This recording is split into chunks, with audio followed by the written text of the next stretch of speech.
పరిపూర్ణతకు సోపానములు మూడో భాగం చెప్తున్నారు. బాబు ఏదో విసుగా సామాన్యం అది, నాకు తీర్పు మీకు తీర్పు, మీరేం చేయాలి, మీరేది చేయడం వెరిగి కూడా చేయకపోతే పాపం కాబట్టి ఎంతవరకు పంపించండి వెళ్ళాలా. బాబు ఒక మాట చెప్పట్రా, నన్ను చాలామంది మా ఇంటి వారు నా ప్లేస్ పిచ్చోడు అంటున్నారు. సత్యం చెప్తున్నా, పిచ్చి వాళ్ళు అనేది ఎందుకు పిచ్చి తెలిసిపోయింది, నేనెవరో తెలిసిపోయింది, ఎక్కడి నుంచి వచ్చానో తెలిసిపోయింది, ఎందుకు వచ్చానో తెలిసిపోయింది, ఇక్కడికైనా చదువుకుంటే తెలిసిపోయింది. శరీర సంబంధం స్వార్థం, ఎంత స్వార్థం. ఈ సమాజం చేసి వెళ్ళిపోయి వాళ్ళు అని చెప్పాడు. అది పిచ్చివాడు నిజమే, ఈ లోకాన్ని పిచ్చివాడు. ఆయన ఇంకోటి అన్యాయ దొంగ అంటున్నారు, దోచుకుని వాడు అంటారు, మోసం ఏంటి పట్టుకెళ్తారయ్యా పిచ్చోడా ఏంటి. కానీ వాడు సత్యం అది, వాని క్రియలు చొప్పున నాకు మీకు తప్పదు.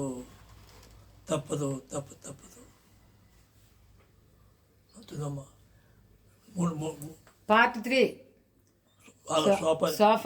సోపానములు పరిపూర్ణతకు సోపానాలు, పరిపూర్ణ సోపానం మెట్లు అంటారు. మూడో భాగం. మనశ్శాంతి అనేది జ్ఞానం యొక్క అందమైన రత్నాల్లో ఒకటి. ఇది ధ్యానం మరియు శాస్త్రాలను అనుసరించడం యొక్క ఫలం. దాని ఉనికి పరిణితి చెందిన అనుభవానికి మరియు శాస్త్రాల్లో సాధారణం కంటే ఎక్కువ జ్ఞానానికి సూచన. లేఖనాలకు అనుగుణంగా తనను తాను ఎలా పరిపాలించుకోవాలో నేర్చుకున్న ప్రశాంతమైన వ్యక్తి పరలోక తండ్రి చిత్తానికి అనుగుణంగా తనను తాను ఎలా మార్చుకోవాలో తెలుసుకోగలడు. అప్పుడు ఈ లేఖనం అతనిలో నెరవేరుతుంది. యెషయా 26:3 తనపై నమ్మకముంచిన మనసు గల వ్యక్తిని యెహోవా పరిపూర్ణ శాంతితో కాపాడుతాడు. పరిపూర్ణ శాంతి లేదంటే అదేంటి, ఆయన మీద పూర్తిగా ఆనుకోలేదని మాట చెప్తాను, నమ్మకం లేదు, ఎవరితో చెప్పరు కదా.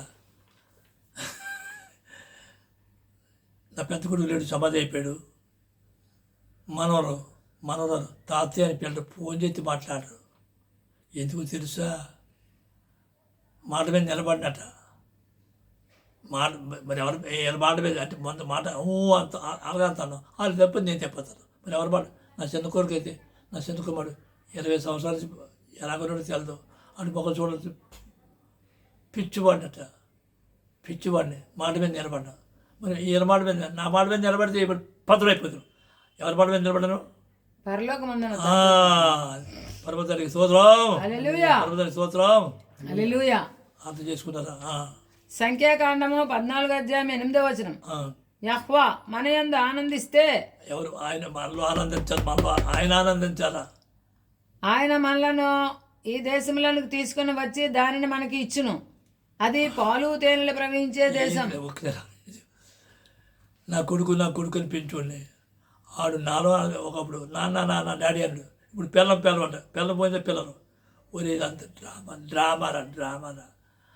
ఆయనలో ఆనందించు, ఆయన మనలో ఆనందించాలి, తెలుసుకున్నాను. అది పిచ్చుడు. మనము ఆయన యందు ఆనందించడం మాత్రమే కాదు, మనం ఆయన యందు ఆనందించడం కాదు, ఆ పరమ తండ్రి మన యందు ఆనందించినప్పుడు మాత్రమే నిత్యజీవం. అది కనిపించని విషయాలపై మనసు స్థిరపడిన జ్ఞాని మాత్రమే గాలులు మరియు ఆత్మ యొక్క తుఫానులు అతనికి విధేయత చూపుతాయి. కనిపించని విషయాలపై మనసు స్థిరపడిన జ్ఞాని మాత్రమే అంటే అదృశ్యమైన వాటిని, పరిశుద్ధాత్మ బలము సరి అయినదే అయినా పాండిత్యము ప్రశాంతత శక్తి మీ హృదయానికి మీకు శాంతి కలుగునుగా కానీ చెప్పండి. శీతాకాలంలో ఆకులు రాలిపోయిన ఒక చెట్టును చూద్దాం, మరియు కొద్దిసేపట్లోనే ఆకులు పునరుద్ధరించబడతాయని మరియు ఆ తర్వాత పువ్వులు మరియు పండ్లు కనిపిస్తాయని పరిగణలోకి తీసుకుంటాం. ఎంచుకున్న దూతకు వైఫల్యాల సమస్యలను ఎదుర్కొంటున్నప్పుడు నిరుత్సాహానికి లేదా నిరాశకు చోటు ఇవ్వకుండా ఉండడానికి అదే జరగవచ్చు. ఇప్పుడు నేను ఒంటరిగా ఉన్నాను, నా కుటుంబ సభ్యులు నన్ను విడిచిపెట్టారు, నా పాత అనుచరులు శత్రువులైనారు, నేను ఒంటరివాడినా కాను, ఆ పరమ తండ్రే నాకు తోడు. శబాస్ లోపాల ఏదో లోపాలు ఉంటాయి కదా అరే తండ్రి ప్రేమించి గాయం చేసిన ఎవరు? తండ్రి. గాయపరిచి తండ్రి, దూరం చేసిన తండ్రి. ఒంటరివాడిని అయ్యాను, కానీ ఇప్పుడు ఒంటరివాడిని కాను. జంటగా ఆయన దగ్గరికి వెళ్ళాను నేను. పరమ తండ్రికి స్తోత్రం. హల్లెలూయా. జ్ఞానవంతుడు సర్వశక్తిమంతుడితో నిరంతరము సంభాషించడం ద్వారా ఆయన సన్నిధిలో స్థిరపడతాడు. ఒడిదుడుకులు, వైఫల్యాలు మరియు విజయం, అవమానం మరియు గౌరవం. సర్వశక్తిమంతుడు ఇలా అంటాడు, నేను చంపుతాను మరియు బ్రతికించుతాను. ఎవరు? ఆయన. నేను గాయపరుస్తాను మరియు స్వస్థపరుస్తాను. గాయపరుస్తాను, స్వస్థపరుస్తా. ద్వితీయోపదేశకాండం 32, 39. ఒకటో సమయాలు 2:6, యోబు 5:18, యెషయా 45:7. ద్వితీయోపదేశకాండం 32, 39. ఇప్పుడు చూడుము, నేనే ఆయనను, నేను తప్ప వేరే దేవుడు లేడు. నేను తప్ప వేరే దేవుడు లేడు అని చెప్తే ఇంకోటి ఉన్నాడని కూడా. ఒకడే ఒకడే తండ్రి, ఒకడే దేవుడు, ఒకడే రక్షకుడు, ఒక నామంలో రక్షణ. తర్వాత ఇప్పుడు మాట్లాడటం. నేనే చంపుతాను, బ్రతికిస్తాను. నేనే చంపుతాను, బ్రతికిస్తాను. నేనే గాయపరచుదును, నేనే గాయపరుస్తాను, స్వస్థపరచుదును. నా చేతిలో నుండి విడిపించగలవాడు ఎవడూ లేడు. ఎవడు? అబ్బా, ఒకవేళ నిజం చెప్తున్నాను, ఒకటి 40 సంవత్సరాల పాటు కొడుకులో పెంచాను. ఏ తప్పు లేదు. వాడు మంచివాడు, నాకంటే మంచివాడే. కానీ కఠినమైపోయాడు. అని వెళ్ళిపోలేదు, అని పంపించేశాడు. దిక్కులోని వాడి తండ్రి తండ్రి తండ్రి తండ్రి తండ్రి తండ్రి తండ్రి కళ్ళు అదే చూస్తున్నా. 1 సమయాలు 2:6. యెహోవాయే చంపువాడును, బ్రతికించేవాడును. ఆయన సమాధిలోనికి దించేవాడును, లేపువాడును ఆయనే. యోబు 5:17-18. దేవుడు గద్దించి మనుషుడు ధన్యుడు. కాబట్టి సర్వశక్తిని శిక్షను తృణీకరించకము. శిక్ష ఆయన చేశాడు. ఆయన గాయపరచును, గాయం కట్టును. ఆయన గాయపరచును, ఆయన చేతులే స్వస్థపరచును. యెషయా 45:7. నేను వెలుగును సృజించేవాడును, చీకటిని కలుగు చేయవాడును, సమాధానకర్తను, కీడును కలుగు చేయవాడును నేనే. యెహోవాను నేనే, వీటన్నిటినీ కలుగు చేయవాడును. సర్వశక్తిమంతుడు గద్దించే మనుషుడు ధన్యుడు. కావున ఆయన శిక్షను తృణీకరింపకము. చెప్తారా? నాకు 85 సంవత్సరాలు పడిపోతే ఎత్తి కూర్చోబెట్టి వెళ్ళారు. సత్యం చెప్తున్నా. అనకూడదు. అవసరం ఆసుపత్రులు జాయిన్ చేసి వెళ్ళారు. సమాజం చేసి వాళ్ళు సరైన వెళ్ళారు. అంటే అంత నాదన అయిపోయినట్టు. ఏం చేత? నా పాప వల్ల, నా శాప వల్ల, నా తెలియదు నాకు, లేక నా క్రియాఫలం లేక పరిపూర్ణత ఎవరు చేశాడు ఏమో. ఇప్పుడు ఏమంటాను? ఏతో లేక నీవే చచ్చి తండ్రి నాయనా దిక్కులేని వాళ్ళను నీవే దిక్కు అంటారు. ఈ మనసు ఎప్పుడు వచ్చింది? ఒంటరివాడు అయినప్పుడు వచ్చింది. ఇంతమంది ఉంది లేదే. మేలు జరిగింది, దగ్గర జరిగిందా? ఆయన మీద పూర్తిగా ఆనుకునే మనస్తత్వం వచ్చింది. సర్వశక్తిమంతుడు గద్దించి మనుషుడు ధన్యుడు. కావున ఆయన శిక్షను తృణీకరింపకము. 5:17. నేను శరీరానుసారంగా తప్పులు చేశాను, శిక్ష పొందాను, క్షమాపణ పొందాను. పరమతానికి స్తోత్రం. హల్లెలూయా. నిజమైన విశ్వాసి తన సృష్టికర్త చేతులకు చెడు మరియు మంచి రెండింటికి, భౌతిక మరియు ఆధ్యాత్మిక విషయాలకు సంబంధించి తనను తాను అప్పగించుకోవాలి.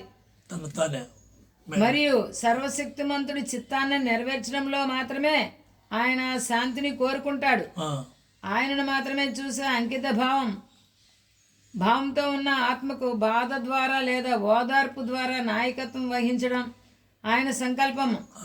ఆయనను మాత్రమే నమ్మేవాడు, ఆయనకు మాత్రమే విధేయుడు, ఆయనను మాత్రమే అనుసరించేవాడు, ఆయనను మాత్రమే సంతోషపెట్టేవాడు, ఆయన ఆత్మలో మాత్రమే ఆనందించేవాడు అందరూ సమానంగా ఉంటారు. దీన్నే పరిపూర్ణత దశ అంటారు. సర్వశక్తిమంతుడితో నిరంతరము సంభాషించడం మరియు మనం చేసే ప్రతిదాన్ని ఆయన వైపు సూచించే అలవాటు. మన భారాలన్నింటినీ ఆయనపై వేయడం. అప్పుడు ఖచ్చితంగా పరిశుద్ధాత్మ మనల్ని అంతర్గతంగా నడిపిస్తుంది. అప్పుడు మనలో మాత్రమే పరలోకానందం. అక్కడ లేఖనం సంఖ్యాకాండము 14:8, యెషయా 38:17, యెషయా 26:3, సంఖ్యాకాండం 14:8, యెహోవాని యందు ఆనందించిన యెడల ఆ దేశంలో మనలను చేర్చి దానిని మనకిచ్చును. ఆయన అది పాలు తేనెలు ప్రవహించే దేశం. ఆ, యెషయా 38:17. మిక్కుటమైన ఆయాసం నాకు నెమ్మది కలుగుటకు కారణమాయను. నీ ప్రేమ చేత నా ప్రాణమును నాశనమైన గోతి నుండి విడిపించితివి. నీ వీపు వెనుక తట్టు నా పాపములన్నీ నీవు పారవేసితివి. ఆయనే యెషయా 26:3. ఎవని మనసు నీ మీద ఆనుకొనునో వాని నీవు పూర్ణ శాంతి గలవానిగా కాపాడుదువు. ఏలే అనగా అతడు నీ యందు విశ్వాసం ఉంచి ఉన్నాడు. పూర్ణ శాంతి ఎక్కడ ఉంది? ఆయన దగ్గర ఉంది. ఎక్కడా లేదు. ఉట్టిదే, అంత ఉట్టిదే. నా విషయానికి వస్తే నేనే చాలా సార్లు విఫలమయ్యాను. ఊడిపోయారు, పడిపోయారు, తప్పిపోయారు. అప్పుడు నేను నా వైఫల్యాన్ని ఒప్పుకుంటాను. ఒప్పుకున్నాను. సర్వశక్తిమంతుడు నన్ను క్షమించు.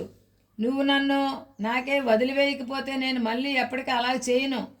నా పతనాన్ని అడ్డుకొని తప్పుగా ఉన్నదాన్ని సరిదిద్దేది నువ్వే అని ఇర్మియా 10:23 ఇలా చెప్తుంది. ఓ సర్వశక్తిమంతుడా, మనిషి మార్గం అతనిలో లేదని నాకు తెలుసు. మంచి మార్గం మనం అనలేము. ఆయన తండ్రి నడు ఆయన మొదలు పెట్టాల. మనిషి తన అడుగులను నిర్దేశించుకోవడం అతనిలో లేదు. మనము సర్వశక్తిమంతుడితో చాలా సరళముగా వ్యవహరించాలి. ఆయనతో స్పష్టంగా మాట్లాడాలి. నా శారీరక లేదా ఆధ్యాత్మిక వ్యవహారాలన్నింటిలోనూ నేను నా హృదయంలో దృఢంగా నిర్ణయించుకున్నాను. నా పరలోక తండ్రి తప్ప నేను ఎవరిని సంప్రదించను లేదా ఆధారపడను. నా పరలోక తండ్రి మాత్రమే మూలము మరియు నాకు సహాయం చేసేవారు. ఆయన సాధనము సర్వశక్తిమంతుడికి ఉపయోగపడకపోతే అది పనికిరానిది. కాబట్టి రిమోట్ కంట్రోల్ మన పరలోకపు తండ్రి చేతిలో ఉంది. యోబు 12:16 ఇలా చెప్తుంది. ఆయన సర్వశక్తిమంతుడు, ఆయన యొద్ద బలము మరియు వివేకం ఉన్నాయి. మోసపోయిన వారు మరియు మోసగాళ్ళు ఆయన సంబంధులు.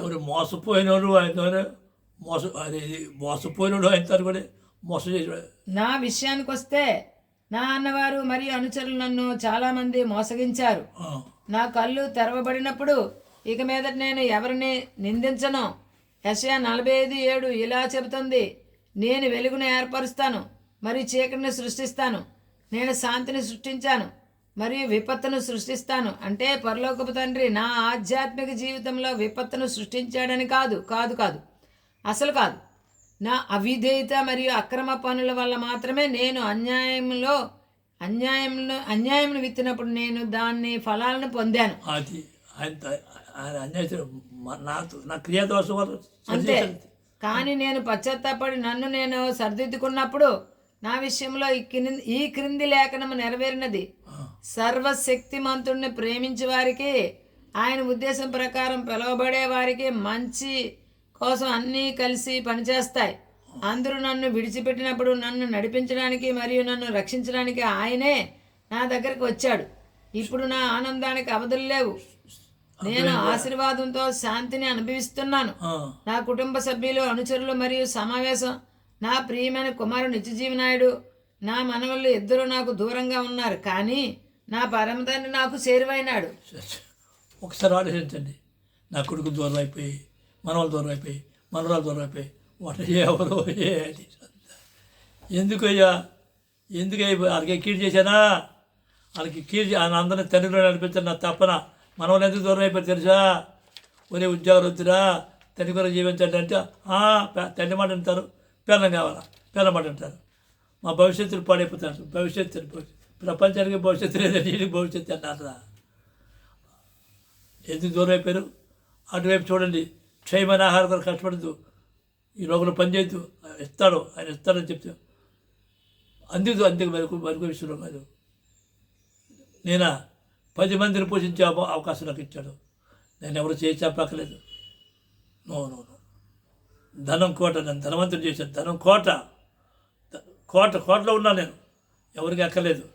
ధనవంతుడు ఉన్నాను, జ్ఞానం ఇచ్చాడు, ఆరోగ్యం ఇచ్చాడు, ఆయుష్ ఇచ్చాడు. పరమతండ్రికి స్తోత్రం. హల్లెలూయా. ఈ ప్రపంచంలోనే గొప్ప బాధలు లేదా ఆనందాలు నేను ఆధ్యాత్మిక స్థితిలో అనుభవించిన దానితో నా ఆత్మ ఆనందంతో పట్టించుకోకూడదు. కాబట్టి నేను దేనికి జాగ్రత్తగా ఉంటాను మరియు దేనికి భయపడను. సర్వశక్తిమంతుడి యొక్క ఒకే ఒక్క విషయాన్ని కోరుకుంటున్నాను. అంటే నేను ఆయన లేకుండా ఉండలేను. ఆయన ఉండదు. ఆయన నాలో సంతోషిస్తాడు. సంఖ్యాకాండం 14:8.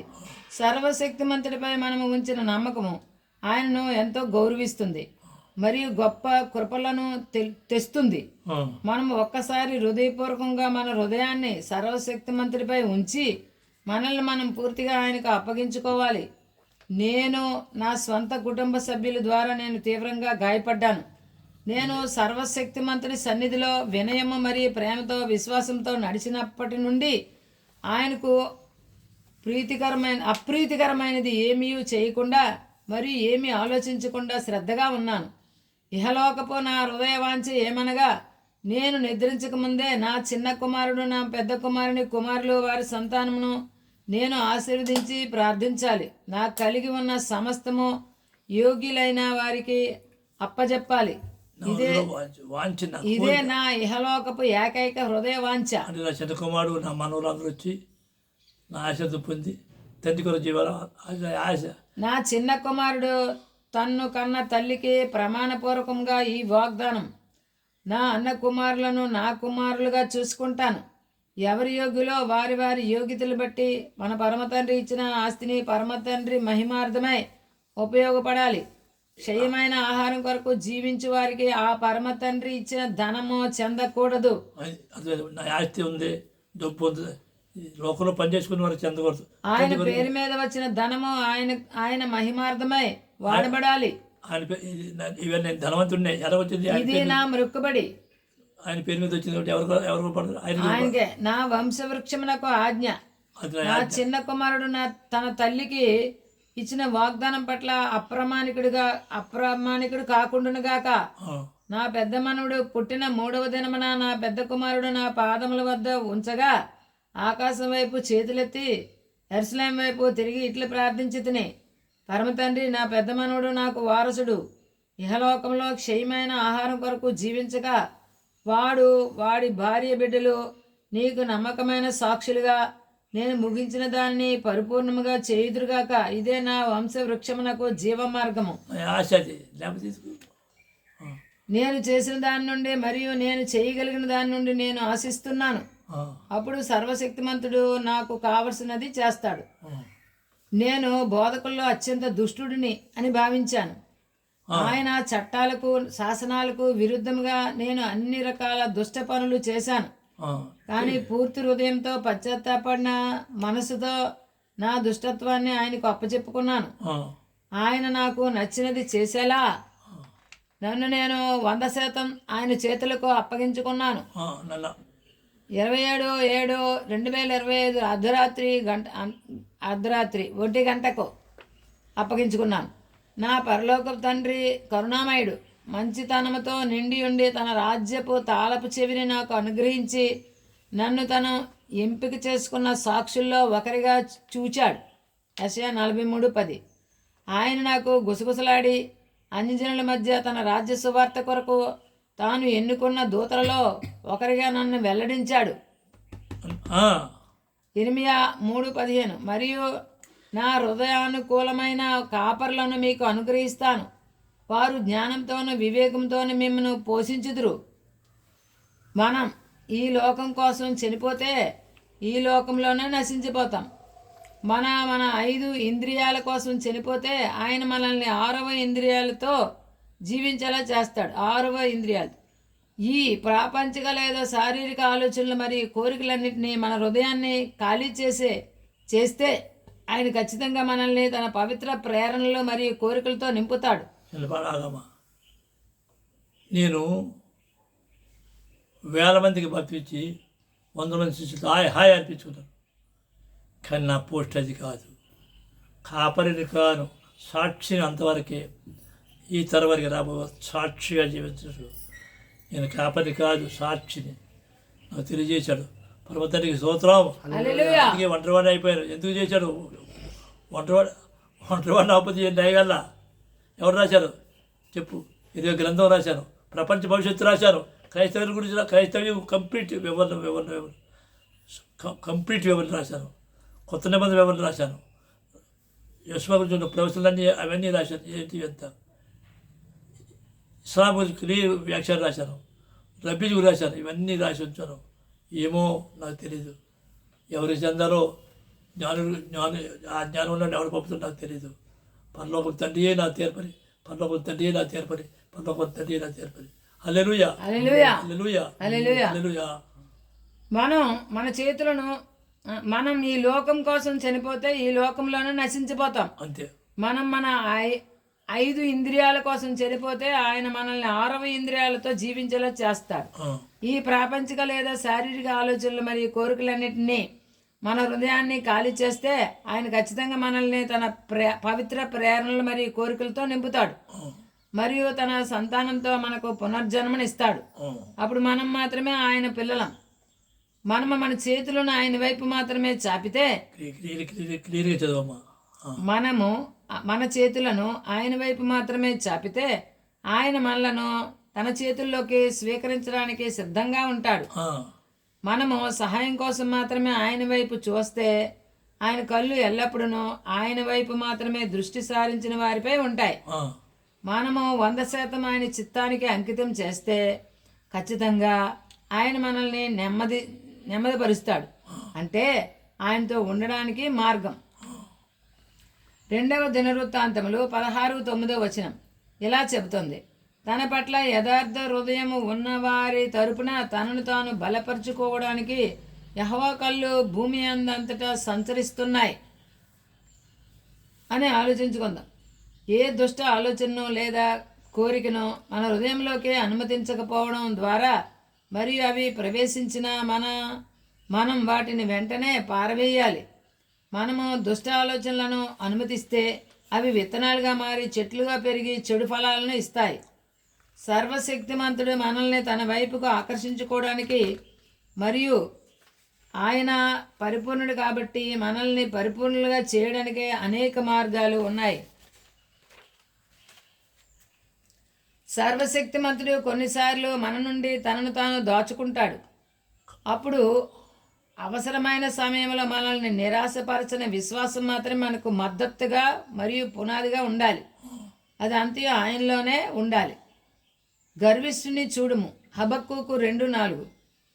గర్విష్ఠుని చూడుము, అతని ప్రాణము అతని యందు యథార్థము కాదు, నీతిమంతుడు తన విశ్వాసం మూలంగా జీవించును.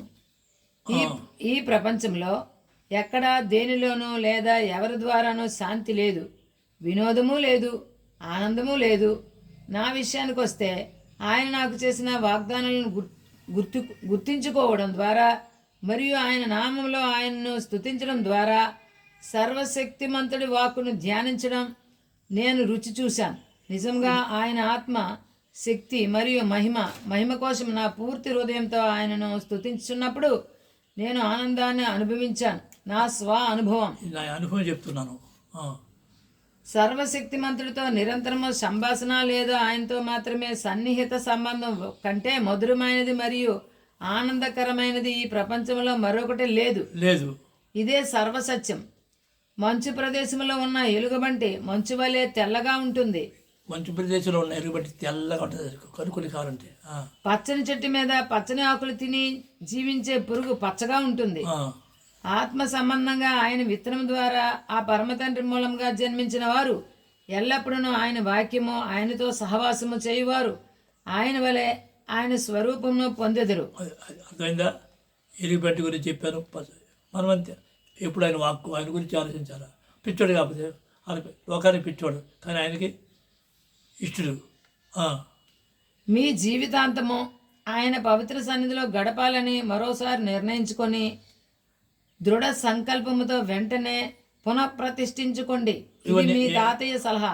ఇదిగో తండ్రి, నేను పరిపూర్ణుడు కాను, కానీ పరిపూర్ణుడు కావాలని, ఎల్లప్పుడూ నీతో ఉండాలని, నిత్యము నీతో ఉండాలని, నీవు నాయందు ఆనందించాలని, నేను నీయందు ఆనందించాలని. తండ్రి, నా హృదయవాంఛ నెరవేర్చేవాడా నీకు స్తోత్రం. గత జీవితంలో నా ఎన్నో దోషాలు ఉన్నాయి, అపరాధాలు ఉన్నాయి. క్షమించి, మన్నించి, కరుణించి నన్ను నీ కుమారుడిగా పునర్జన్మించావు. స్తోత్రం. హల్లెలూయా, హల్లెలూయా, హల్లెలూయా, హల్లెలూయా. తండ్రి, కోపము, పగ కక్ష కలహం కక్ష ఇదంతా ఎందుకు నాకెందుకు నాయన నీవైపు చూసి అడిగేది నాయన ఒక శ్లోపడాన్ని చేస్తుంది ఒక సహోదరి ఎంతో త్యాగం చేసింది కానీ అపార్థం చేసుకుని నన్ను అపార్థం చేసుకుని దూరం అయిపోయి సోదరురాలుగా తయారైపోయింది ఆవిడ మనసు మార్చమని అర్థిస్తున్నాను సోదరుడిగా తయారైపోయింది మనసు మార్చమని అర్థిస్తున్నాను ఏదేమైనా వినాశకర విపరీత బుద్ధి మార్చమని అర్థిస్తున్నాను ఆమె పట్ల నా పట్ల వారి పట్ల నా నేను చిత్తమే జరుగుగాక యెహోవా నామమున హల్లెలూయా హల్లెలూయా. హల్లెలూయా. మీ జీవితాంతము ఆయన పవిత్ర సన్నిధిలో గడపాలని మరోసారి నిర్ణయించుకుని దృఢ సంకల్పంతో వెంటనే పునఃప్రతిష్ఠించుకోండి. నేను చేసుకున్నాను ఇది మీ తాతయ్య సలహా. తాతయ్య నేను చేసుకున్నాను మీరు కూడా చేసుకుంటారా ఈ లోకంలో మనం ఆయనతోనే ఉండాలి. ఆయనతో శాశ్వతంగా ఎలా ఉండగలం? ఆయన మనసుతో మన మనసులో సామరస్యం లేకుండా ఈ లోకంలో మనం ఎలా ఉండగలం? ఆయనకి విధేయత చూపకుండా ఆయన ఆజ్ఞలు మరియు శాసనాలను పాటించకుండా మన మనసు ఆయన మనసుతో ఎలా సామరస్యంగా ఉండగలదు అంటే తోరాను పూర్తిగా నమ్మి పాటించవలను ధర్మశాస్త్రం. కొంతకాలం తర్వాత నేను నా సమాధికి వెళ్ళాలి. ఈ జీవితంలో నాకు అత్యంత ఓదార్పునిచ్చే విషయం ఏమిటంటే నేను ఇప్పుడు ఆయనను విశ్వాసము ద్వారా చూస్తున్నాను మరియు నేను ఆయనను ఆ విధంగా చూస్తున్నాను. నేను ఇకపై నమ్మను కానీ చూస్తాను. విశ్వాసం మనకు ఏమి బోధిస్తుందో నేను భావిస్తున్నాను మరియు ఆ హామీలో మరియు ఆ విశ్వాస ఆచరణలో ఆయన నన్ను నడిపించినప్పుడు నేను జీవిస్తాను మరియు ఆయనను అనుసరిస్తాను, ఆయనతో ఉంటాను. ఏలైనగా నేను తల్లి గర్భంలో పడకముందు ఆయనలో ఉన్నాను. స్తోత్రం. హల్లెలూయా. హల్లెలూయా. ఒక మాట చెప్తున్నానండి. నేను అనుకున్నాను ఒకసారి తప్పు చేయలేదు, యథార్థం చెప్తున్నా. నింద మోపి నా మీద కేసు పెట్టారు. 7 సంవత్సరాలు తిరిగాను. తండ్రి న్యాయాధిపతి అని రాత్రి నిద్ర పట్టలేదు. తెల్లవారుజాము కూడా కానీ ఈ కేసు నీకు అప్పచెప్పాను. కొట్టేశారు. ఆ కేసు కొట్టేశారు, మరలా పెట్టారు. అదే కేసు హైకోర్టు పెట్టారు. ఏంది అది ఎలాగైనా నన్ను జైలుకి పంపించండి, వాళ్ళు జైలుకి వెళ్తారు నాకు తెలుసు. వాళ్ళ పిల్లడు చెప్పాడు, మా పిల్లడు చెప్పాడు, తెలుసు. వాళ్ళు జైలుకి వెళ్ళడం నాకు ఇష్టం లేదు. యథార్థం చెప్తున్నా. సమాధాన పడాలంది కానీ కఠినమైపోయారు. నేనేం చేయాలి? ఆ శక్తి వచ్చి లేకుండా పాటుపడ్డాను. ఆయన మానవుడు ఏ విత్తులో ఆ పంట కోస్తాడు. తండ్రి నాయన నా విరోధులు నాకు కిడి చేయాలనుకుంటారు, నా మీద కష్టం మనసు మార్చుకుని వారు మేము నీతో ఏకవదుగాక. హల్లెలూయా. యెహోవా నామమున హల్లెలూయా. హల్లెలూయా. మనము నిజంగా హృదయ అంధత్వం నుండి విముక్తి పొందాలనుకుంటే ప్రవక్తల పరిచర్య మరియు జీవితాన్ని ధ్యానించడం మన ప్రధాన ప్రయత్నంగా ఉండాలి. అది నీకు బైబిల్ అంతా కంఠస్థంగా తెలిస్తే పరిశుద్ధాత్మతో అభిషేకం చేయబడిన ప్రవక్తలు మరియు వారి శక్తి అన్ని క్రియలు నీకు తెలిస్తే ధర్మశాస్త్రము పాటించడంతో అంతా సున్నా. ఎన్ని తెలిసేసావు ధర్మశాస్త్రం అనేది. యెషువా పాటించెను. మత్తయి సువార్త 7:21-24 వచనాలు, 21 నుంచి 24. ప్రభువా ప్రభువా అని నన్ను పిలిచి ప్రతి వాడును పరలోక రాజ్యంలో ప్రవేశింపడు గాని పరలోకమందున నా తండ్రి చిత్త ప్రకారం చేయువాడే ప్రవేశించు. ఎవరు చిత్తం చేయాలి? పరలోకమందున తండ్రి. ఆ దినమందు అనేకులు నన్ను చూచి ప్రభువా ప్రభువా మేము నీ నామమును ప్రవచింపలేదా, నీ నామమును దెయ్యములను వెళ్ళగొట్టలేదా, నీ నామమున అనేకమైన అద్భుతములు చేయలేదా అని చెప్పుదురు. అప్పుడు నేను మిమ్మల్ని ఎన్నడూను ఎరుగును, అక్రమము చేయువారులారా నా యొద్ద నుండి పొండని వారితో చెప్పుదును. అక్రమం దగ్గర ఇంగ్లీష్ చూడండి, లాలెస్నెస్. ఇంగ్లీష్లో చూడండి, లాలెస్నెస్. క్రమం కానిది, క్రమం లా కానిది, క్రమం కానిది. లా అంటే ఏంటి? తండ్రి అంటే ఈ నామలు చేస్తున్నారు. ఆయన ఏం చేయాలి? ఏ నామలు చేయాలి? తండ్రి నామలు చేయాలి. అది అక్రమం. తండ్రి నామలో ఏ నామం ప్రతి మత్తయి సువార్త 6:9 ఏ నామాన్ని మహిమ అవ్వాలి? తండ్రి నామం. తండ్రి నామం. ఈయన ఏం చేస్తారు? ఈ నామం. అర్థం చేసుకున్నారా? అక్రమం అంటే ఎవరు? ఇది ఇంకా కాబట్టి ఈయన మాటలు విని వాడి చెప్పున చేయి ప్రతి వాడును బండ మీద తన ఇల్లు కట్టుకుని బుద్ధిమంతుని పోలియుండును. ఎవరు? తండ్రి. క్రీస్తు అంతరు తప్పు. బండ తండ్రి. మత్తయి సువార్త 5:17-19 ధర్మశాస్త్రములైనను ప్రవక్తల ప్రవచనములైనను కొట్టివేయ వచ్చితునని తలంచవద్దు. అంటే యెషువా చెప్తుండ్రు, కొట్టివేయనిది రాలేదు, నెరవేర్చుటకే గాని కొట్టివేయటకు నేను రాలేదు. ఆకాశమును మరి మనం ఆయన అడుగుజాడలు ఆడాలి కదా, నెరవేర్చారా వద్దా? నెరవేర్చాలి కదా. కొట్టివేయనిది వచ్చాడా? పౌలు పేరు మీద కొన్ని మార్పులు జరిగిపోయాయి. తర్వాత ఇప్పుడు ఆ విషయాలు మాట్లాడకూడదు. ధర్మశాస్త్రములైనను ప్రవక్తల ప్రవచనములైనను కొట్టివేయ వచ్చుతునని తలంచవద్దు, నెరవేర్చుటకే గాని కొట్టివేయటకు నేను రాలేదు. ఇది 5వ మత్తయి 17-19 వరకు. ఆకాశమును భూమియు గతించిపోయినే గాని ధర్మశాస్త్రమంతయు నెరవేరు వరకు దాని నుండి ఒక పుల్లైనను ఒక సున్నాయనను తప్పిపోదని నిశ్చయముగా మీతో చెప్పుచున్నాను. మరి ఆయన అలా చెప్తుంటే కుట్టించారు. ఇది కాబట్టి ఈ ఆజ్ఞల్లో మిగులు అల్పమైన ఒక దానినైనను మీరి మనుషులకు అలాగన బోధించువాడెవడో వాడు పరలోక రాజ్యములో మిగులు అల్పుడు అనబడును. అయితే వాటిని గైకుని బోధించువాడెవడో వాడు పరలోక రాజ్యంలో గొప్పవాడు అనబడును. క్రైస్తవ్యులు కుట్టివేయబడిందని చాలామంది బోధిస్తున్నారు. ఇస్లాంను మార్పు చేయబడిందని బోధిస్తున్నారు. నోవాయిడ్లో అక్కర్లేదు ఏడని బోధిస్తున్నారు. ఇవన్నీ ఒక్కసారి ఆలోచించంట, ఒకసారి మీరు ఆలోచించండి. లోకసువార్త 19:16-17 ధర్మశాస్త్రం గురించి చెప్తుండ్రు. మొదటి వాడు ఆయన ఎదుటికి వచ్చి, అయ్యా, మొదటి వాడు అయినా ఆయన ఎదుటికి వచ్చి, అయ్యా, నీ మీనా వలన 10 మీనాలు లభించినని చెప్పగా అతడు, బలా మంచిదాసుడా, నీవు ఈ కొంచెంలో నమ్మకముగా ఉంటివి గనుక 10 పట్టణముల మీద అధికారివై ఉండుమని వానితో చెప్పాను. లోకాసువార్త 16:17 ధర్మశాస్త్రంలో ఒక పొల్లైనా తప్పిపోవట కంటే ఆకాశమును భూమియు గతించిపోవటం సులభం. అబ్బా, ధర్మశాస్త్రం గురించి ఎలా చెప్తుంది? కుట్టించాడు నొగుడు మార్పు చేయబడి ఏంటి అంతా పౌలు పాటించాను. రోమీలకు రాసిన 2:13 పౌలు పాటించాడు. ధర్మశాస్త్రము వినివారు దేవుని దృష్టికి నీతిమంతులు కారు గాని ధర్మశాస్త్రమును అనుసరించి ప్రవర్తించు వారే నీతిమంతులుగా ఎంచబడుదురు. 11 రాసి చూడండి. అయితే అక్కడ ఉంది కల్పించారా కొత్త నిబంధన పేరు మీద రోమ సామ్రాజ్యం కౌన్సిల్ కలిపారు ఆయన అర్థం చేసుకుంటారు.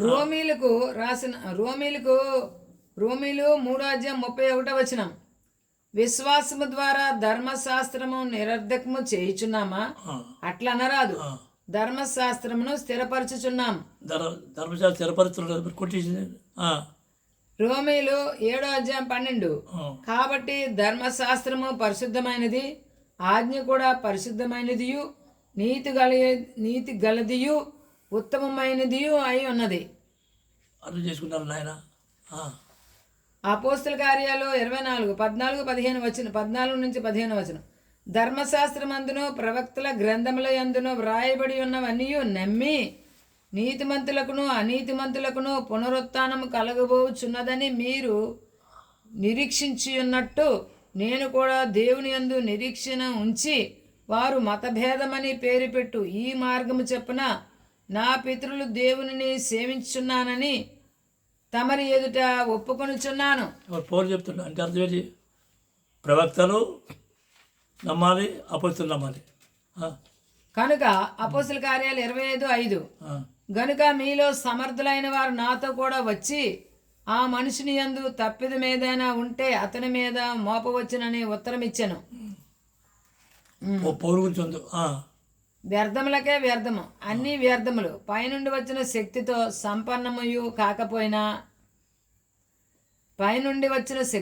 సంపన్నము కాకపోయినా సంగమునకు పెద్ద భవనము ఉండుట వ్యర్థమే.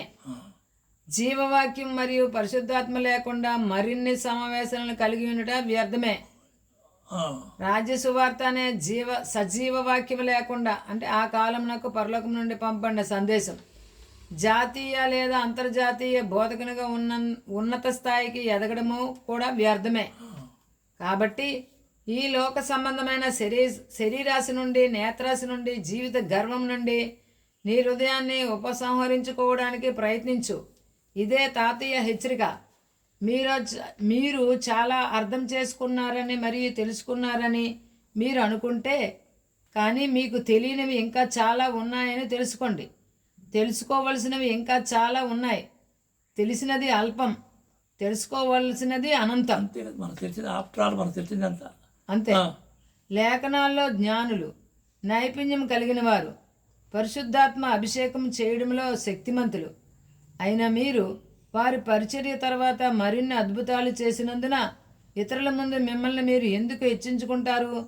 తగ్గించుకున్నట వలన మాత్రమే హెచ్చింపబడుదురు. మనల్ని మనము జయించుకోవడానికి మరియు పరిశుద్ధాత్మతో మరింతగా అభిషేకం పొందడానికి ఇది మన ప్రయత్నం అయి ఉండాలి. చాలామంది బోధకులు తమ చర్చి భవనాలను మరియు వారి సంఘాల సంఖ్యను అభివృద్ధి చేయడానికి ప్రయత్నిస్తారు, కానీ వారు పైనుండి వచ్చే జీవవాక్యం మరియు ఆత్మలో వారి స్వంత అభివృద్ధికి తక్కువ ప్రాముఖ్యత లేదా శ్రద్ధ చూపుతారు. నిత్య జీవాన్ని గెలుచుకోవడానికి భూ సంబంధమైన వస్తువులన్నింటినీ పేడగా పరిగణించేవాడు నిజముగా జ్ఞానవంతుడు. పేడగా లేదా పెంటగా? మీ స్వంత జ్ఞానాన్ని లేదా జ్ఞానాన్ని అనుసరించడం కంటే జ్ఞానవంతుడు మరియు మంచి జ్ఞానం ఉన్న వ్యక్తిని సంప్రదించి నీకంటే మంచి వ్యక్తి నుండి ఉపదేశం పొందాలని కోరుకో. సామెతలు 13:20. జ్ఞానుల సహవాసము చేయవాడు జ్ఞానము గలవాడగును, మూర్ఖుల సహవాసము చేయవాడు చెడిపోవును. అర్థం చేసుకోండి బాబు. సాహిత్య రచయిత చనిపోతాడు, కానీ జ్ఞానుల సహవాసం చేయవాడు జ్ఞానం గలవాడగును, మూర్ఖుల సహవాసం చేయవాడు చెడిపోవును. సహవాస దోషం అంటారు కదా, సామెతలు 13:20 ఉంది. జ్ఞానులతో సహవాసం చేసేవాడు జ్ఞానం అవుతాడు, మూర్ఖుల సహవాసం చేయవాడు చెడిపోవును. సాహిత్య రచయిత చనిపోతాడు, కానీ అతని నిజమైన సాహిత్యము తరం నుండి తరానికి ఉంటుంది. అబ్బా, ఇదే నా ఆశ. నా ఆశ ఏంటి? నేను నా చేరబెట్టిన నిర్యోగ గ్రంథము నా తదనంతరం రాబోతారు సత్యాన్వేషణకు మార్గదర్శకుడుగా అక్క. హల్లెలూయా, హల్లెలూయా, హల్లెలూయా. హల్లెలూయా అంటే ప్రభు స్తోత్రం, దేవుడి స్తోత్రం, అది యాగ స్తోత్రం. హల్లెలూయా అంటే యాగ స్తోత్రం. ఆయన పేరు యా యా యా. ఓ బద్య నెహెమ్యా హల్లెలూయా యా. యెరూషలేం యహూదీలు, యూదులు కాదు యహూదీలు. యా హల్లెలూయా. నా సాహిత్యము తరం నుండి తరానికి ఉంటుంది. ఇది నా హృదయ వాంఛ. తరం నుండి తరం నా సాహిత్యం నా రత్నాలనే ఉండాలి బాబు. మనసులో సామాన్యం కాదు ఇది. ప్రపంచ భవిష్యత్తు రాశ, క్రైస్తవం ఏమవుతుంది రాశ, ఇస్లాం ఏమవుతుంది రాశ, రాజ్యస్థాపన రాశ, నరకం గురించి రాశ, స్వర్గం గురించి రాశ, ఇవన్నీ రాశ. వినేవాడు లేడు. స్వకీయ దురాశ శివుడు దురద శివుడు గారు రండి నాయన రండి నా దగ్గర ఉండండి అని ఏర్పాటు చేస్తారు. ఖాళీ లేదు ఎవరికి. మనసులో ఏమాత్రం శ్రద్ధ లేకుండా వినయంతో సరళతతో లేఖనాలను చదవండి. తరువాత దాచిన జ్ఞానాన్ని వెల్లడించమని పరలోక తండ్రిని అడగండి. ఇర్మియా 33:3 చదువుకున్నాను. నీ మీద నువ్వు ఆశలు పెట్టుకోకు, సర్వశక్తిమంతుడిపై ఆశలు పెట్టుకో. నీ శక్తిలో ఉన్నది చేసి మిగతాది ఆయనకే వదిలేయి. నీ శక్తి తనకు తానుగా ఇంకా పూర్తిగా చనిపోని మనిషి త్వరగా శోధించబడతాడు. మీరు సర్వశక్తిమంతుడు మరియు ఆయన దూతలతో మాత్రమే పరిచయం కలిగి ఉన్నప్పుడు మీరు శోధనను అధిగమించగలరు. శోధనను సహించువాడు ధన్యుడు. చూడమ్మా,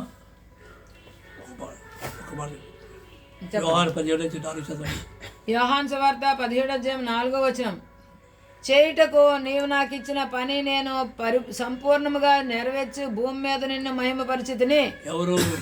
యేసు అంటాడు, నువ్వు నాకు ఇచ్చిన పని సంపూర్ణంగా నెరవేర్చేసి మహిమపరిచితిని. నీ నామాన్ని మహిమపరిచితిని. నెరవేర్చారా? నెరవేర్చేశాడు. మరి సవడ వెతుకుని ఎక్కడ మీద ఏంటి ఇది అంతా కన్య గర్భంలో పుట్టిన 6 ఉన్నారు చూపించబడ్డారా? మైత్రి అందరూ అవన్నీ రాశాను, పంపిస్తారు. పంపిస్తారు వినండి అయ్యా. సమాధి దగ్గర ఉన్న డబ్బు ఏం చేసుకోండి, నాకు అంత ఏం చేసుకోండి. డబ్బు నా బొర మీద సమాధి మీద చేసుకోమంటారా? దేని మీద నాకు లేదు, సత్యం చెప్తున్నా. దేని మీద లేదు. మనం బట్టలు ఎన్ని బట్టలు ఉన్నాయో తెలుసు, ఏమవుతుందో తెలుసు. కారు ఎవరు ఇచ్చాడు, కారు ఏమేమి అదే ఎవడు మట్టి చర్య వేళ పాతిస్తారు. ఎవడు పాతి కూడా ఎవడో తెలుదు. ఏ స్వార్థం లేదు.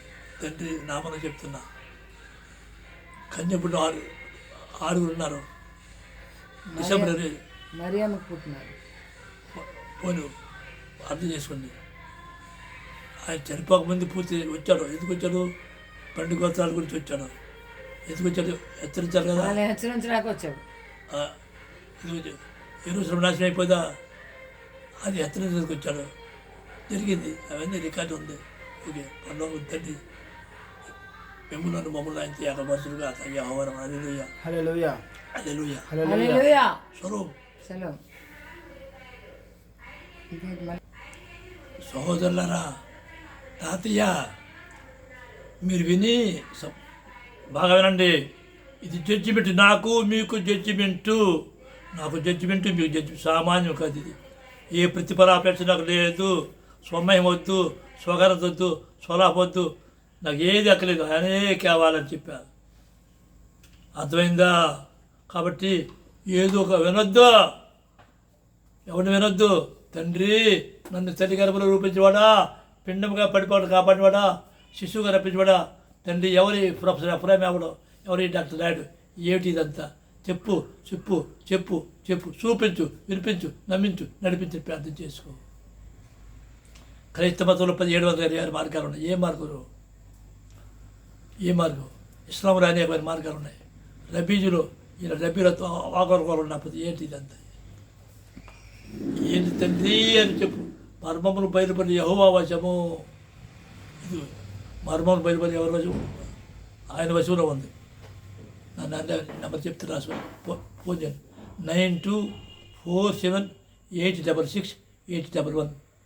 మరొకసారి 9247866811. నాకు ఫోన్ చేసి చెప్పండి. తర్వాత కొంతమంది పంపించండి, వాట్సాప్ పంపించండి. కానీ ఏ పని అని చేయండి అయ్యా. తర్వాత డాక్టర్ ఎస్ఎం నాయుడు. డాక్టర్ అంటే బైబిల్ హోమియోపతిలో ఫస్ట్ బ్యాచ్ 70 పాస్ అయిన డిహెచ్ఎంఎస్ డాక్టర్. నేను హోమియోపతి పెడుతున్న 7 సంవత్సరాలు ప్రాక్టీస్ చేసి వదిలేశాను. ఆ డాక్టర్ నేను, doctor S M Naidu, DHMS professor, బ్రాకెట్లో ప్రొఫెసర్ అభిప్రాయం. స్వరం స్వరం స్వరం.